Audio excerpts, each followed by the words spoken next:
Bien, vamos a ir a la palabra del Señor entonces. Amén. Vamos a ir a la palabra del Señor. Que como usted bien sabe, si ha seguido las últimas semanas, nos encontramos en la primera carta, la primera epístola universal de San Pedro Apóstol, dice aquí la Reina Valera. Así que vamos a continuar ahí compartiendo la enseñanza de la palabra del Señor.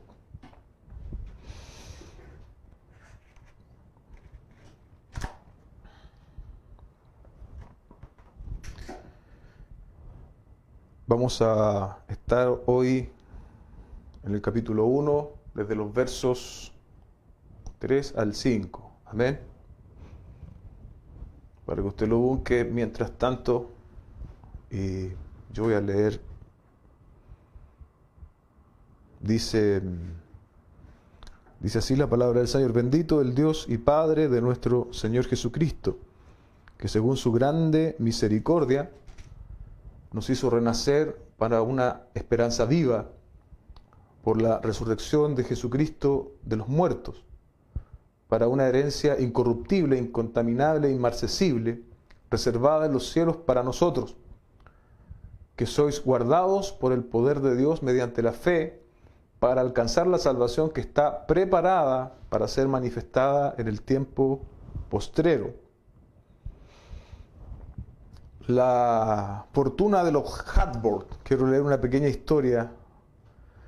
Hardboard era dueño y heredero de una fructuosa cadena de supermercados A&P. Perdió millones por su culpa, por su estilo de vida y por su despreocupación, dando bancarrota a su industria. Tras heredar de su abuelo la compañía A&P, Hardboard obtenía unos beneficios anuales de cerca de $1,500,000. En el 1940 su familia era considerada la más rica de Estados Unidos. Años después, él declaró la bancarrota y en 2004 Hardboard se murió a la isla en Paradise, en Bahamas, donde murió a los 97 años. ¿Por qué yo paso a leer esta pequeña historia, que es una historia verídica de un hombre que tuvo mucho dinero, que su familia tuvo mucho dinero, tuvo una gran herencia, pero esa herencia se perdió? Las herencias de este mundo, amados hermanos, son absolutamente todas susceptibles de pérdida, son todas corruptibles, pero en contraste, las herencias celestiales, provistas y prometidas por Dios, permanecen para siempre. Y es tal vez el énfasis, o uno de los énfasis principales de lo que hemos dado lectura esta mañana. El nombre de este sermón es el Padre, el Hijo y la herencia. Partimos entonces con el versículo 3, ¿cierto? Dice: bendito el Dios y Padre de nuestro Señor Jesucristo, que según su grande misericordia nos hizo renacer para una esperanza viva por la resurrección de Jesucristo de los muertos. Quiero quedarme con la primera parte, ¿cierto?, de este versículo, que es una doxología. Cuando Pedro escribe, bendito el Dios y Padre de nuestro Señor Jesucristo, eso es una alabanza, una doxología, muy propia de la cultura judía, pero con una diferencia. Y es que Pedro, ¿cierto?, añade la palabra Padre. Y eso no era una costumbre judía. Tenemos ahora entonces en Jesucristo un nuevo vínculo, ya no solo del Dios creador y Señor, sino del Dios que es también nuestro Padre. Es un vínculo de tipo filial, por lo tanto, y este lo recibimos por medio de Cristo. Mira lo que dice Romanos 8, versículo 15, y paso a leer, dice así: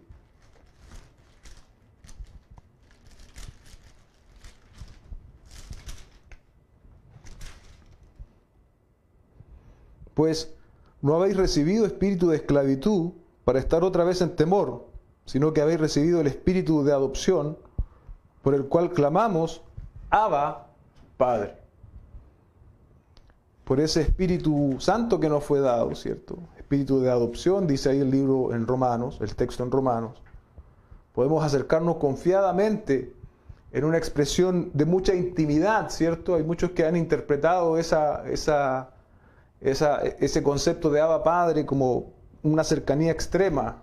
Lo cierto es que significa eso, significa que ya no solo somos hijos, ¿cierto?, del Creador, perdón, no somos solo criaturas, bien digo, sino que ahora también tenemos la calidad de hijos.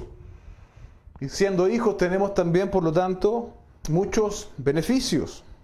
Los destinatarios originales, y nosotros debemos también saber y recordar que ya no solo somos criaturas de Dios, sino que por medio de Cristo somos sus hijos y Él es nuestro Padre.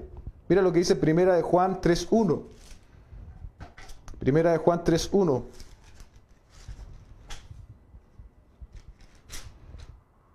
Mirad cuál amor nos ha dado el Padre para que seamos llamados, oye bien, iglesia, hijos de Dios. Hijos de Dios. Por esto el mundo no nos conoce, porque no le conoció a Él. Entonces esta gran doxología con la cual el apóstol Pedro, bien digo, introduce, ¿cierto?, hacia el Padre, dice Dios y Padre de nuestro Señor Jesucristo.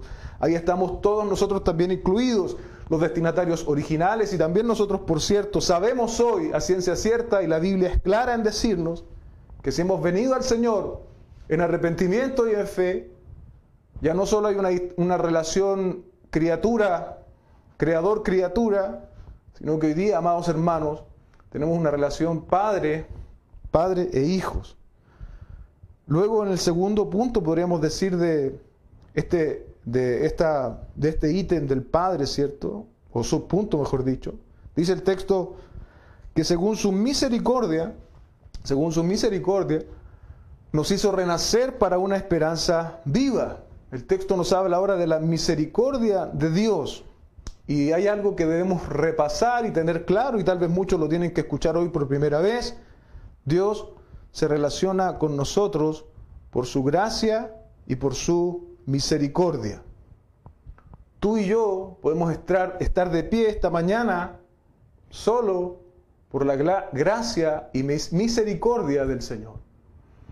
No por nuestra propia utilidad, no por nuestras propias buenas características, sino solo por la gracia y la misericordia de Dios. Mira cómo se define en un diccionario bíblico la misericordia. Dice así: tanto el Antiguo como el Nuevo Testamento, la misericordia siempre se extiende del más grande al más pequeño, del más rico al más pobre, del más fuerte al más débil, del justo al pecador. La disposición principal para el hombre pecador es la misericordia, engendrada por el amor de Dios, que pone en actividad su poder para hacer que las personas regresen a Él. Escucha con atención lo que sigue. La misericordia que Dios da nunca es merecida. Es decir, no podemos reclamar a Dios misericordia. No es algo que nosotros merezcamos, sino que siempre es algo que genera Dios y no el hombre. Diccionario ilustrado. ¿Cuál será entonces nuestro argumento, amados hermanos, frente al trono santo de Dios? No es otro que la misericordia de Dios. Y la más grande ilustración de la misericordia de Dios es que Dios dio a su Hijo Jesucristo. No hay otra mayor muestra de la misericordia de Dios que Dios nos ha dado a su Hijo, amados hermanos. Luego dice el texto, y nos hizo renacer para una esperanza viva. O como traduce la Biblia de las Américas, nos ha hecho nacer de nuevo para una esperanza viva. Hablábamos, ¿cierto?, la semana pasada del nuevo nacimiento. Y es como decir que dicho acto de misericordia de Dios se manifiesta ahora también en nuestro nuevo nacimiento. La obra del Señor en nosotros. Como decíamos la semana pasada, el nuevo nacimiento es una obra de Dios. Y aquí el texto nos está sumando a lo que decíamos la semana pasada, que Dios muestra su misericordia también en habernos hecho nacer de nuevo, nacer de arriba. Es lo que también el texto se traduce.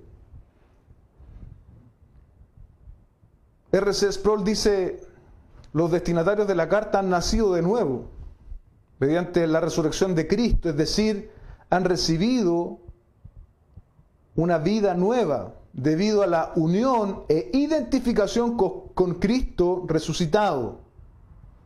Leo de nuevo, los destinatarios de la carta han nacido de nuevo mediante la resurrección de Cristo, es decir, han recibido una nueva vida debido a la unión e identificación con el Cristo resucitado.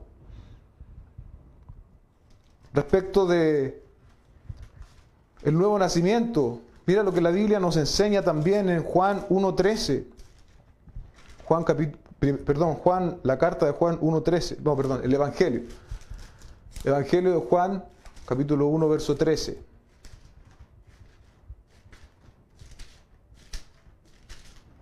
Dice, los cuales no son engendrados de sangre, ni de voluntad de carne, ni de voluntad de varón. Y aquí viene lo realmente importante del texto. Bueno, todo el texto es importante, pero quisiera enfatizar acá, sino de Dios. Ve el verso, para tener un poco más de contexto, el verso 12, más a todos los que le recibieron, a los que creen en su nombre, les dio potestad de ser hechos hijos de Dios. Ahora añade el verso 13, los cuales no son engendrados de carne, ni de voluntad de carne, ni de voluntad de varón, sino de Dios. Decíamos la semana anterior, el nuevo nacimiento es, por cierto, un acto de la voluntad soberana de Dios, no protagonizada por el hombre. Y Santiago 1:18 puede aclararnos un poco más esta gran doctrina del nuevo nacimiento. En Santiago 1:18 dice, Él de su voluntad, ¿escuchó bien?, nos hizo nacer. El mismo concepto. ¿Cuál fue el medio, Santiago, que el Señor utilizó para hacernos nacer? Por la palabra de verdad. Hemos sido expuestos a la verdad del Evangelio, nuestros oídos han sido abiertos, hemos recibido entendimiento de Dios para comprender sus verdades más profundas. ¿Con qué propósito, Santiago? Para que seamos primicias de sus criaturas, para que seamos primicias de sus criaturas, es decir, de su voluntad. Quisiera solo hacer una nota respecto del nuevo nacimiento y nuestra vida como creyentes. El nacido de nuevo no es que no peca más. Los que hemos nacido de nuevo aún seguimos lidiando con el pecado y muchas veces caemos. Pero lo que sí es claro y lo que sí está garantizado es que cada vez que Él cae, cada vez que yo caigo, voy a recibir de Dios el poder y la gracia suficiente para levantarme otra vez. Decíamos también la semana anterior que el nuevo nacimiento tiene una nueva disposición porque es una nueva naturaleza en el corazón del hombre. Una disposición a la santidad, a querer agradar a Dios. Entonces, este Dios de misericordia nos hizo renacer o nacer de nuevo a una esperanza viva. A una esperanza viva. Es un hermoso concepto este de la esperanza viva. Y quiero aclarar, ¿cierto? Esperanza en la Biblia no es como una persona que dice, algún día me sacaré un premio de la lotería. Esperanza en la Biblia es certeza, es seguridad, no es algo probable. Esperanza en la Biblia es algo que yo voy a recibir. ¿Y sabes por qué, amado hermano, hermana? Porque es algo que Dios ha prometido. Entonces nuestro concepto de esperanza bíblico es una certeza absoluta.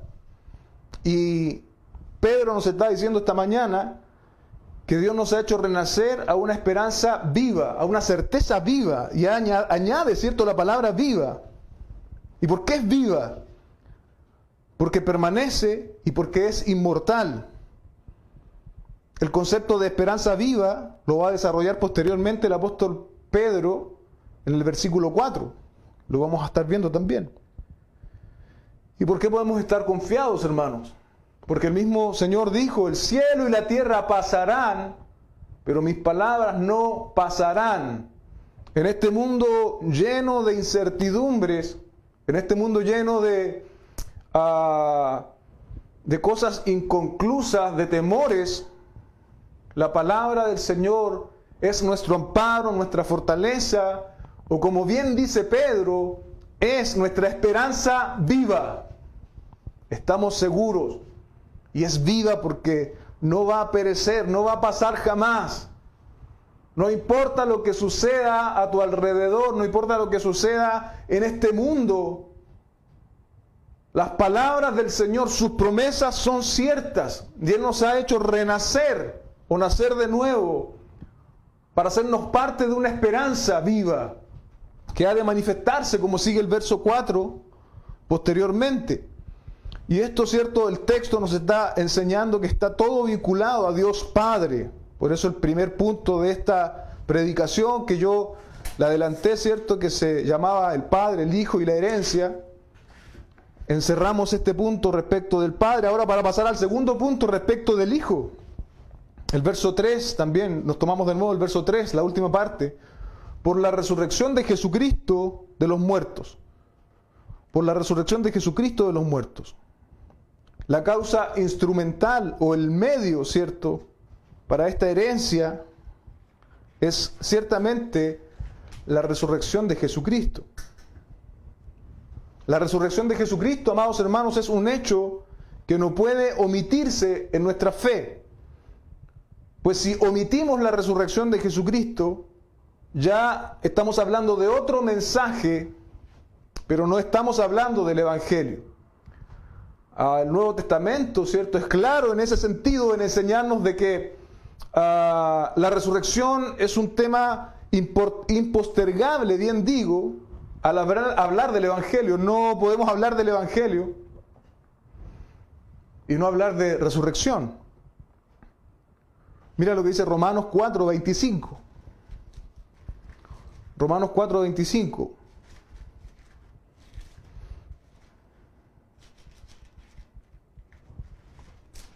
Respecto de la resurrección, dice: el cual fue entregado por nuestras transgresiones, y escuche bien, y resucitado para nuestra justificación. ¿Cómo dice? Resucitado para nuestra justificación. ¿Usted sabe lo que es la justificación? Es que Dios nos ha declarado justos delante de Él por intermedio de Cristo. Entonces el apóstol Pablo nos está diciendo aquí en Romanos que la resurrección es justamente está vinculada estrechamente al hecho, ¿cierto?, de que nosotros hemos sido justificados. Resurrección, justificación, muy unidos. Y tal vez un texto mucho más claro, mucho más amplio en ese sentido, lo encontramos en 1 Corintios 15. 1 Corintios 15, verso... mira, usted puede leer todo el 15, donde también parte con algo muy importante, el apóstol Pablo en este caso.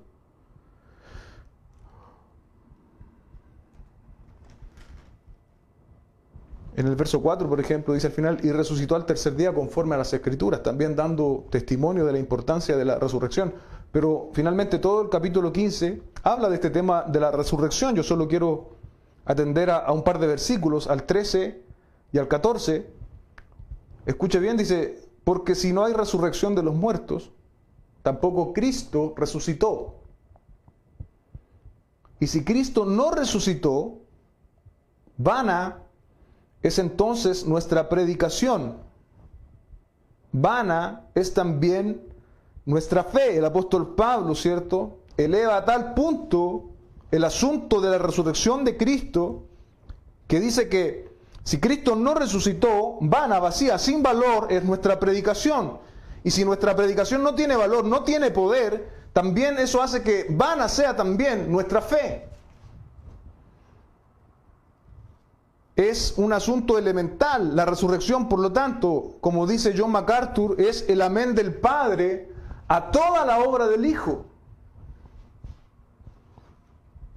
¿Y qué conclusión práctica debemos sacar nosotros respecto de esto? ¿Qué aplicación para nuestros días? Debe ser por lo tanto, parte de nuestro mensaje de evangelización. Cuando le queremos compartir a alguien el Evangelio, debiésemos nosotros poder hablar de la resurrección de Cristo, porque si no lo hacemos, entonces le hemos dado terapia, le hemos dado placebos, pero no le hemos compartido el Evangelio. Usted y yo debemos hacer el trabajo de proclamar la verdad de Dios, y la verdad de Dios tiene implícito y explícito más bien la verdad de la resurrección de Cristo. Ese es nuestro trabajo, y Dios hará el trabajo pesado en esto. Nosotros predicamos y Dios es quien obra en el corazón del hombre conforme a su santa y divina voluntad. Por eso que tenemos, amados hermanos, esforzarnos por tener un conocimiento, una idea bíblica del Evangelio, y no de lo que nos han contado, de lo que nos han dicho solamente. Tenemos que venir a la Escritura y encontrar conceptos claros respecto del Evangelio. Esta mañana el Señor nos está diciendo por su palabra de que la resurrección es tan elemental, es tan básica, es tan fundamental, que si no hablamos de resurrección, al compartir el mensaje del Evangelio a otras personas, no estamos hablando del Evangelio en absoluto. Y evidentemente la resurrección está vinculada con nuestro Señor Jesucristo. El tercer punto de esta predicación es la herencia. Verso 4, dice el texto: para una herencia incorruptible, incontaminable, inmarcesible, reservada en los cielos para vosotros que sois guardados por el poder de Dios mediante la fe para alcanzar la salvación que está preparada para ser manifestada en el tiempo postrero. Piense por un momento en antónimos para estas palabras: incorruptible, incontaminada, inmarcesible. Para incorruptible, corruptible, ¿cierto? Para incontaminada, bueno, es un poco fácil esto. Contaminado, sucio. Inmarcesible, esa es un poco más difícil, ¿cierto? Inmarcesible es decir que no envejece. Algo que está envejeciendo, esos son los antónimos. Corruptible, contaminado, que está envejeciendo, que va rumbo a su vencimiento. Son los antónimos que nosotros podríamos imaginar, ¿cierto? Ahora, cuando yo les doy esos antónimos, corrupto, contaminado, que está envejeciendo, que va rumbo a terminar, ¿a qué se asemeja? ¿En qué puede pensar usted? Yo al menos pensaba en este mundo. Este mundo en el cual estamos viviendo es un mundo corrupto, es un mundo contaminado por el pecado, es un mundo que cada vez va envejeciendo, que tiene una fecha de caducidad. Y para nuestros hermanos en el contexto original, ellos pudieron haber relacionado el tema de la herencia con la tierra de Canaán, porque entendemos que muchos de ellos pudieron haber sido judíos. Entonces ellos comprendieron la herencia también y tenían su ilustración en la tierra de Canaán. Aún la tierra de Canaán, ¿cierto?, podía sufrir corrupción, contaminación, ¿cierto? Vemos cómo la contaminación tiene que ver con algo espiritual. Vemos cómo el pueblo de Israel una y otra vez siguió a dioses ajenos. Entonces esa promesa que Dios les había hecho, ¿cierto?, a este pueblo, finalmente no es alcanzada producto de su corazón idólatra. Pero para nosotros hoy es claro que nos espera, según la palabra del Señor, una herencia incorruptible, incontaminable, inmarcesible. Dice el apóstol que está reservada para vosotros. Es obvio que ese vosotros son los hermanos que iban a leer esa carta en su contexto original, pero también es obvio que ese vosotros no es universalismo, como muchos piensan, y hacen una idea de Dios tan amoroso, pero un Dios tan amoroso pero sin justicia, que finalmente en el último momento va a perdonarlos a todos y va a abrazar a todos, no importa lo que tú hayas hecho, no importa lo que tú hayas creído. Pero esa es una idea absolutamente ajena al testimonio de las Escrituras. Este vosotros encerraba, por lo tanto, a nuestros hermanos que recibieron la carta, y este vosotros encierran a quienes hoy están en la verdadera fe. Pero se torna esperanzador este mensaje, amados hermanos, al saber que tenemos y nos espera una herencia incorruptible, incontaminada, inmarcesible, caracterizada justamente por lo contrario que hoy día vivimos. Se torna esperanzador. Si yo te pregunto, ¿tú sufres hoy? ¿Estás enfermo hoy? ¿Tienes dificultades de distinto tipo hoy? Si tú me respondes a todo eso que sí, yo a través de la palabra esta mañana te traigo consuelo. Porque si respondiste a todo eso que sí, pero si a esta pregunta puedes responder que sí, si yo te pregunto, ¿pero estás en Cristo? Tú me dices que sí. Entonces, amado hermano, amada hermana, te espera esta herencia incontaminable, inmarcesible, incorruptible, que Dios ha reservado para aquellos que creen, para aquellos que confían, para aquellos que han rendido sus vidas a las plantas del Señor, reservada en el cielo para vosotros, dice el texto.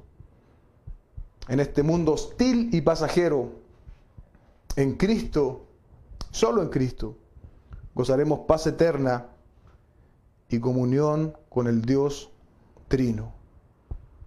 La segunda idea de este tercer apartado, hablando de la herencia, es que es una herencia garantizada, según nos dice el verso 5, ¿cierto? Es garantizada. Usted conoce la idea de garantía. Compramos algo y el vendedor nos dice, esto tiene garantía 1 año, y lo que es muy usual los últimos años, nos dicen, usted puede comprarlo con garantía extendida. El producto se le echa a perder, se le cae, lo roban y nosotros le devolvemos el producto original. No tengo buena experiencia con esas garantías extendidas. Pero como sea, entendemos el concepto de garantía. Y acá la garantía, hermanos, no está siendo dada por un vendedor con avidez de vender. La garantía está siendo dada por Dios mismo. Mira lo que dice el verso 5 al comienzo, que sois guardados por el poder de Dios. Que sois guardados por el poder de Dios. Aquí el guardados es un término militar en su original. Como que estamos en una guarnición, en una protección dada por Dios. Ahora la pregunta muy simple y básica. Si Dios nos está guardando para alcanzar esta herencia, esta salvación, ¿existirá algún poder humano, celestial, político, capaz de arrancarnos de sus manos? Yo digo no, no y no. Somos guardados por el poder de Dios. Por lo tanto, no hay absolutamente nada que tú debas temer, amado hermano. Es Dios quien nos guarda. Pero el texto no solo se queda ahí. Lo cierto y la verdad indiscutible es que somos guardados, o estos hermanos eran guardados por el poder de Dios, era lo que debiesen entender, lo que nosotros tenemos que entender hoy. Pero es mediante la fe, ¿cierto? Es mediante la fe. Sabemos que somos salvos por fe, pero también sabemos que nosotros somos los que tenemos que creer en el Señor Jesucristo.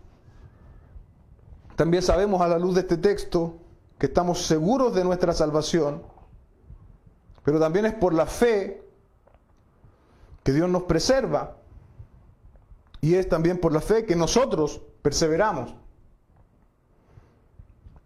Tienes que lograr entender eso, porque si no lo entiendes con claridad, eso te va a dejar con una idea de salvación equivocada.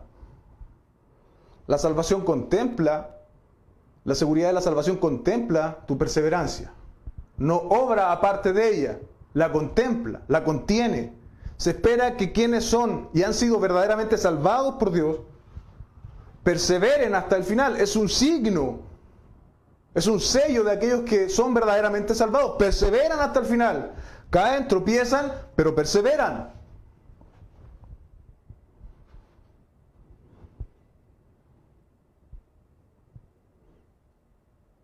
Si yo le pregunto esta mañana, ¿viene el Señor? Usted me tendría que decir, si es creyente, sí, viene. ¿Sabemos cuándo viene el Señor? No, no lo sabemos. Lo cierto es que los creyentes del Nuevo Testamento vivían con una expectativa cercana respecto de la venida del Señor. Y eso tú te puedes dar cuenta al leer el Nuevo Testamento en su extensión, en las expresiones del apóstol Pablo, por ejemplo. Ahora, Es interesante de que ellos estaban a la expectativa de la venida de Cristo, de la segunda venida. Pero ¿qué de nosotros, amados hermanos? ¿Estamos con esta expectativa del regreso de Cristo? ¿O estamos haciendo nuestras vidas, llevando a cabo nuestros proyectos, olvidando nuestra estancia pasajera en este mundo? Dice el texto, para alcanzar la salvación que está preparada para ser manifestada en el tiempo postrero. Se hará manifiesto entonces la consumación de la salvación del Señor. Y veremos con claridad la absoluta herencia que hoy día vemos por fe, en muchos aspectos, pero entonces la veremos absolutamente con claridad. Y en ese punto de la historia, en la consumación final de los tiempos, o los tiempos postreros, como dice el texto, todos confesarán a Cristo. Todos confesarán a Cristo, pero unos lo confesarán para salvación y vida eterna, y otros lo van a confesar para juicio y condenación, pues no atendieron el llamado del Señor. Y para los desobedientes, para los pecadores impenitentes, solo hay juicio y condenación. Pero para aquellos que han sido alcanzados por la gracia del Señor y han reconocido su estado de pecaminosidad, hay vida eterna. Hay una herencia que no alcanzamos nosotros a visualizar con toda claridad, ¿cierto? Pero que sin lugar a dudas estamos seguros de que la alcanzaremos, porque el Señor mismo nos la ha prometido. Y quiero hacer referencia a lo que el mismo Señor Jesucristo les dijo a sus discípulos, pero que por cierto también podemos hacer nuestro esta mañana para ya estar finalizando. Dice Juan 14, 1, 2. Escucha bien, hermano. No se turbe vuestro corazón. Creéis en Dios, creed también en mí. En la casa de mi Padre muchas moradas hay. ¿Escuchó bien? Si así no fuera, yo los hubiera dicho. Y esto es esperanzador en un mundo que se está cayendo. Voy pues a preparar lugar para vosotros. Esa herencia que ya empezamos a experimentar ciertamente, pero que aún no se ha consumado. Se consumará cuando el Señor vuelva por su iglesia. Voy pues a preparar lugar para vosotros.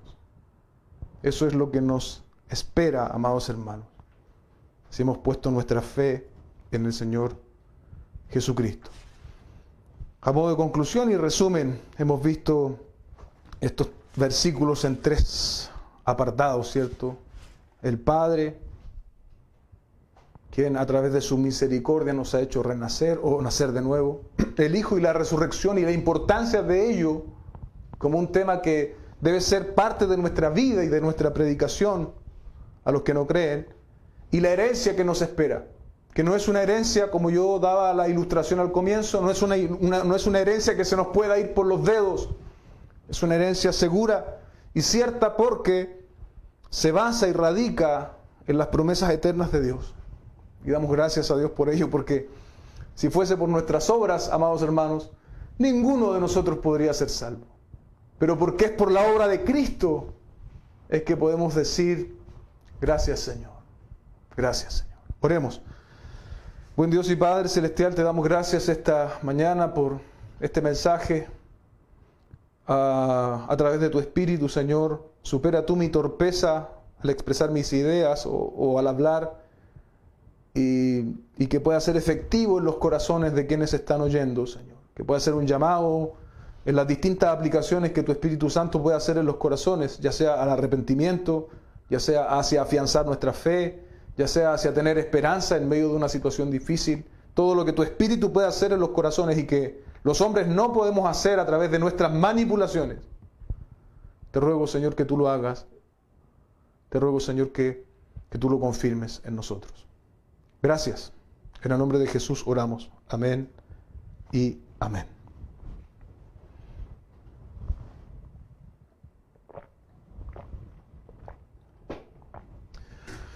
Amén, queridos hermanos. El Señor añada lo que solo Él puede añadir a esta su palabra. Amén. Vamos a finalizar, como empezamos 10 minutos más tarde. Vamos a finalizar con otra canción, ¿les parece?